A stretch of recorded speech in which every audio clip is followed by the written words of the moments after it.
When we got close to Miss Mullendor's house, Alex said, "Maybe she'll give us some worms for a treat." "Worms?" Fudge said.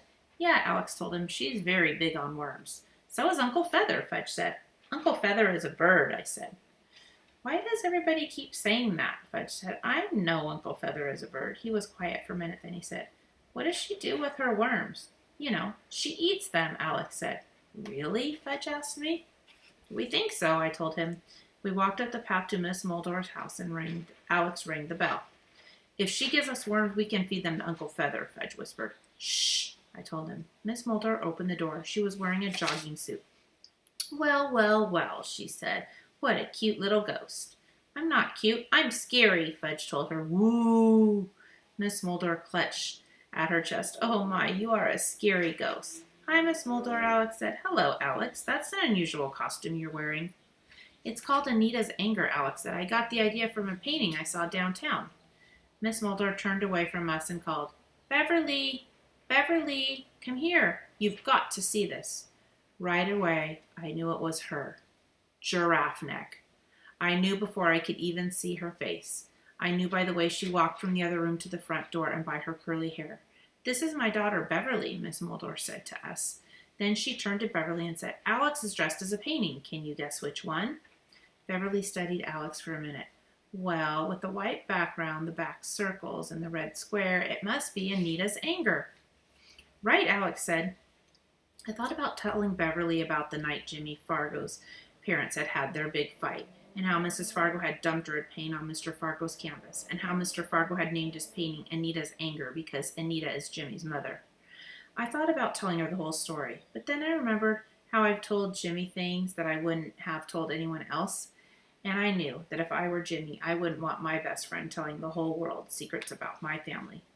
"Do you really eat worms?" Fudge asked out of nowhere. I gave him a kick, but that didn't stop him. "Pita says you eat them all the time, and he knows everything because he's naturally smart, except for matching questions." Miss Mulder and Beverly looked at each other. Fudge continued, "So did you?" "Did we what?" Miss Mulder asked. "Eat worms for supper tonight."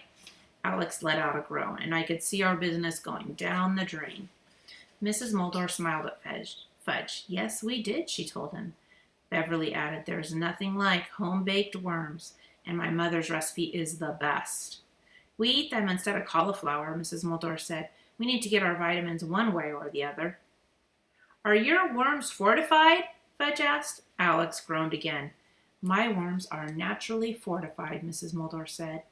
"They're chock full of vitamins, no preservatives, nothing added, just the real thing." She was beginning to sound like a commercial for worms.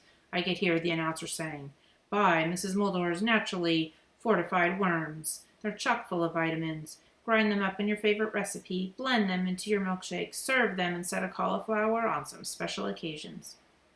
"Would you like to taste my special worm cookies?" Mrs. Mulder asked Fudge. "Yes," Fudge said, following Mrs. Mulder into her house. We marched through the house to the kitchen. On the counter was a big plate of cookies. "Fresh out of the oven," Mrs. Mulder said. "They look like chocolate chips," Fudge said. "They are," Mrs. Mulder told him. "Chocolate chip worm cookies." "Which part is the worm?" Fudge asked. Mrs. Mulder laughed. "You can't see the worms. I grind them up and mix them into the flour." Just like my commercial, I thought. "Go on," Mrs. Mulder said, offering the plate of cookies to Fudge. "Take one."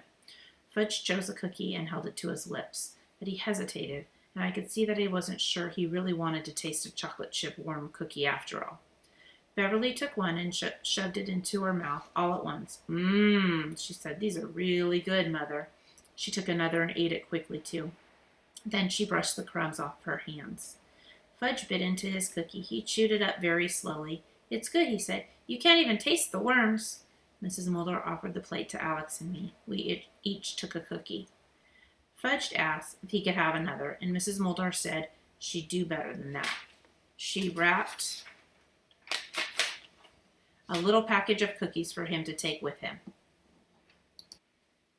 When we got home, Fudge dumped out his pillowcase on the dining room table. He arranged his loot in stacks and counted everything. 11 M&Ms, 7 Nestle Crunches, 5 Hershey's without almonds, 3 with, 2 Milky Ways, 1 granola bar, 4 apples, and 6 worm cookies. What did you say? Mom asked him. Nothing, Mom, I told her. He didn't say anything. Did you, Fudge? Here, Mommy, Fudge said, have a cookie. Mrs. Moldor just baked them. Thank you, Mom said. She tasted it. Very good. I wonder where she got her recipe. It's been in her family for a long time, I said. And they're naturally fortified with, I didn't give him a chance to finish. No preservatives, no additives, naturally fortified, and chock full of vitamins. Right, Fudge? Right, Pita, he said, smiling, and I knew that he understood.